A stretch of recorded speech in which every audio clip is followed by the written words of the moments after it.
Ya, bismillahirrahmanirrahim. Assalamualaikum warahmatullahi wabarakatuh. Ketemu lagi bersama Bapak di mata pelajaran PAI kelas 9 dari kelas 9A sampai 9I. Kemarin kita sudah membahas tentang bab 5 dan sekarang kita akan membahas ke bab 6 ya. Apa materinya? Yaitu kehadiran Islam mendamaikan bumi Nusantara. Nah, itu materi kita di bab 6 yang akan kita bahas. Ada beberapa macam materi yang akan kita bahas. Yang pertama ada alur perjalanan dakwah di Nusantara. Yang kedua, cara-cara dakwah di Nusantara. Yang ketiga, kerajaan-kerajaan Islam yang ada di Nusantara. Dan yang keempat, itu kita bisa mengambil hikmah kehadiran Islam mendamaikan bumi Nusantara. Nah, tapi sebelum itu, sebelum pembelajaran dimulai, alangkah baiknya kita berdoa terlebih dahulu. Berdoa dipersilahkan.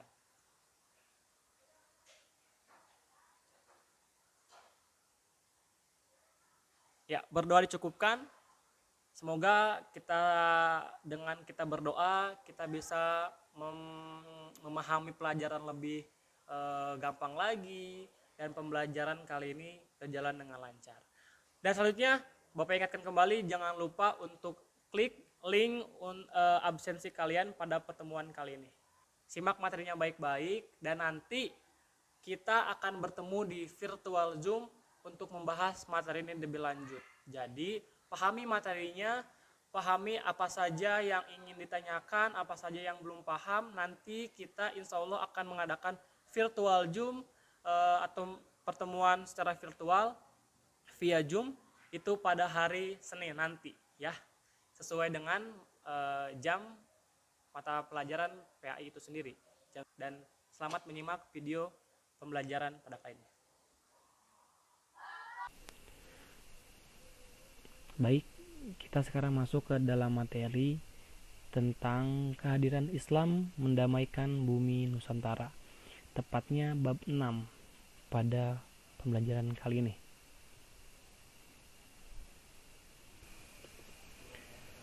Adapun tujuan pembelajarannya yang tadi sudah Bapak jelaskan, kalian harus bisa menjelaskan alur perjalanan dakwah di Nusantara.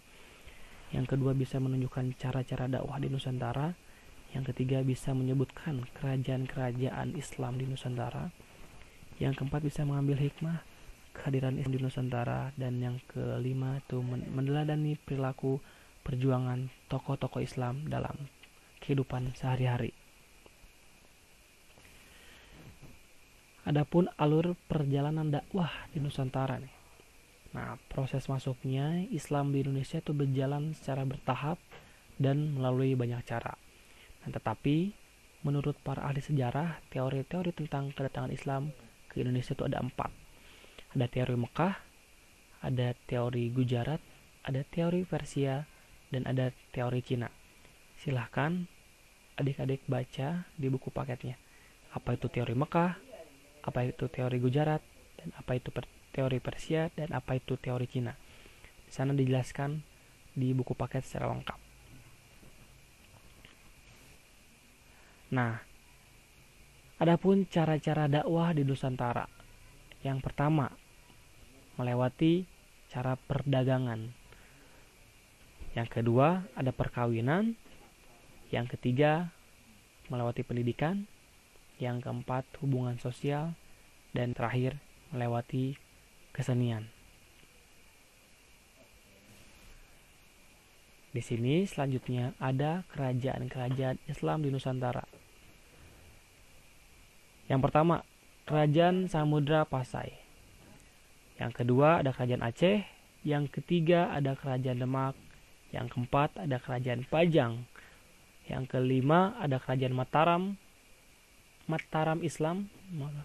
Yang keenam ada Kerajaan Banjar. Yang ketujuh ada Kerajaan Gawatalo.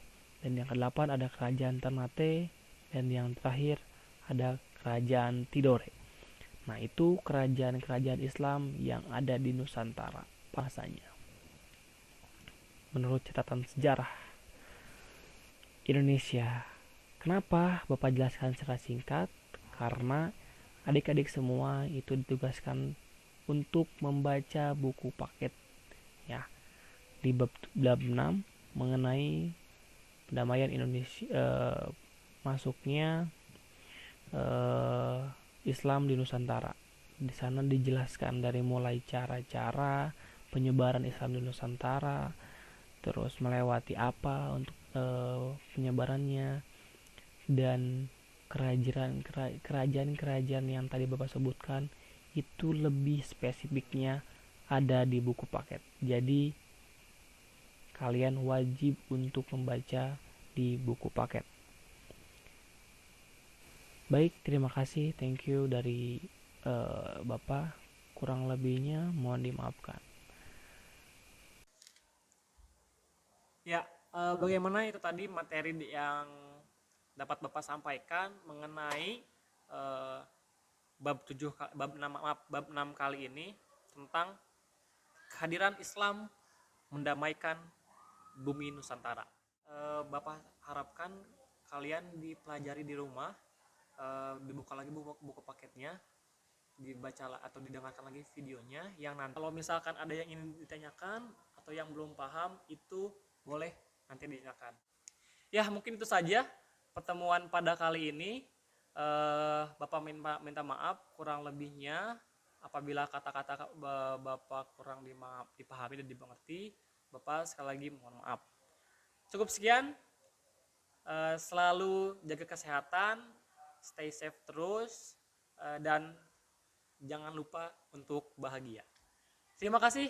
Wassalamualaikum warahmatullahi wabarakatuh. Bye bye.